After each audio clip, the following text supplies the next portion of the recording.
एक समय की बात है, सांवलापुर नाम के गांव में राम अपनी पत्नी विमला के साथ रहता था। उसका बेटा रामू शहर में ही रहकर नौकरी करता था। रामू जिस ऑफिस में काम करता था, उसी ऑफिस में रूपाली नाम की एक लड़की भी काम करती थी। रामू उसे बहुत पसंद करता था। एक दिन रामू ने उसके सामने विवाह का प्रस्ताव रखा और बोला, वो Rupali, will you marry me? मैं तुमसे बहुत प्यार करता हूँ। यस ऑफ कोर्स, मैं भी तुम्हें लाइक करती हूँ। फिर दोनों ने कुछ ही महीनों में शादी कर लिया। जब गर्मी की छुट्टी हुई तो रामू रूपाली के साथ अपने गांव पहुंचा। रूपाली को देख सभी सोच रहे थे कि ये लड़की कौन है। तभी गांव के एक व्यक्ति ने बोला, अरे बेटा, ये लड़की कौन है? वो काका, ये मेरी पत्नी है रूपाली। क्या बात कर रहे हो बेटा? तुमने शादी कर ली? फिर लोगों ने रूपाली के बारे में पूछा तो पता चला कि रूपाली का कास्ट दूसरा है। जब रामू रूपाली को लेकर घर जाता है, तब उसकी माँ रामू से पूछती है, बेटा, ये लड़की कौन है? माँ, वो मैं तुम्हें बताना ही वाला था। माँ ने गंभीर आवाज में पूछा। अरे क्या बताने वाला था? तभी रामू ने घबराते हुए कहा, माँ, वो ये तुम्हारी बहू रूपाली है। हमने शादी कर ली है।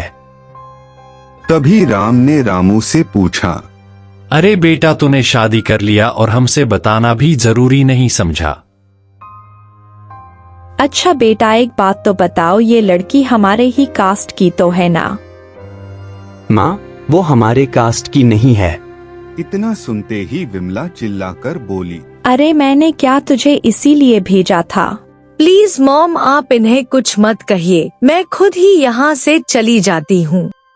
अरे चाचा, तेरे जैसी तो हजार आएंगी। माँ, अगर रूपाली यहाँ से गई तो मैं भी यहाँ नहीं रुक सकता। फिर जैसे तैसे विमला मान जाती है, पर मन ही मन वो रूपाली से जलती है। अब रोजाना रामू अपने पिता राम के साथ खेतों में चला जाता। घर में रामू को ना देखकर विमला रूपाली से खूब काम करवाती और खुद बस दिन भर आराम करती। एक दिन रामू जब अपने पिता के साथ खेत चला गया और रूपाली खाना खा रही थी, तभी विमला ने रूपाली से ऊंची आवाज में कहा, अरे वो महारानी, जाके जरा कुएं से पानी तो लाना। रूपाली ने कुछ जवाब नहीं दिया और बाल्टी उठाकर वो कुएं की तरफ चली गई। जब रूपाली कुएं से पानी निकाल रही थी, तभी किसी ने रूपाली को पीछे से धक्का दिया और रूपाली कुएं में गिरकर मर गई। रूपाली को धक्का देने वाला कोई और नहीं बल्कि विमला ही थी। आई बड़ा मेरी बहू बनेंगी। शाम को जब रूपाली की लाश कुएं से मिलती है तो रामू कहता है, रूपाली, तुमने क्या कर दिया? अब मैं कैसे रहूँगा? मैंने तो मना किया था इसे कुएं पे जाने से। है भगवान, ये तूने क्या किया? फिर करीब रात के 12 बजे कुएं से एक चुड़ैल निकलती है। ये कोई और नहीं रूपाली ही थी। मॉम, मैं आ रही हूँ। अगले दिन विमला पेड़ पौधे में पानी दे रही थी, तभी उसे पानी देते देख रूपाली का भूत वहां आती है। तुम्हें तड़पा तड़पा के मरूंगी। और सांप बनकर विमला के पास जाती है और विमला को डस लेती है।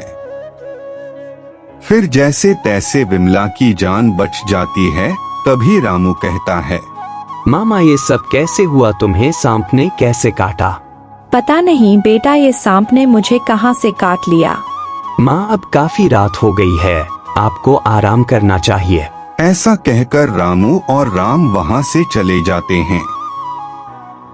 जब विमला सो रही थी, तभी उसे बाहर से किसी की आवाज सुनाई देती है, तो वो उठकर बाहर देखने चली जाती है।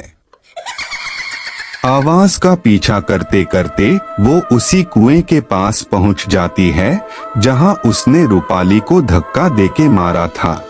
अरे ये तो यही कुआं है जहां मैंने रूपाली को धक्का देके मारा था, पर मैं यहाँ कैसे आ गई? कहकर डरने लगी, तभी उसके सामने रूपाली का भूत आ जाती है और कहती है,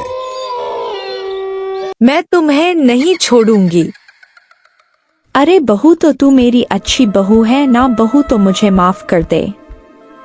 रूपाली के भूत ने कहा। नहीं, मैं तुम्हें नहीं माफ करूंगी। और उसने विमला को कुएं में धक्का दे दिया और मार डाला।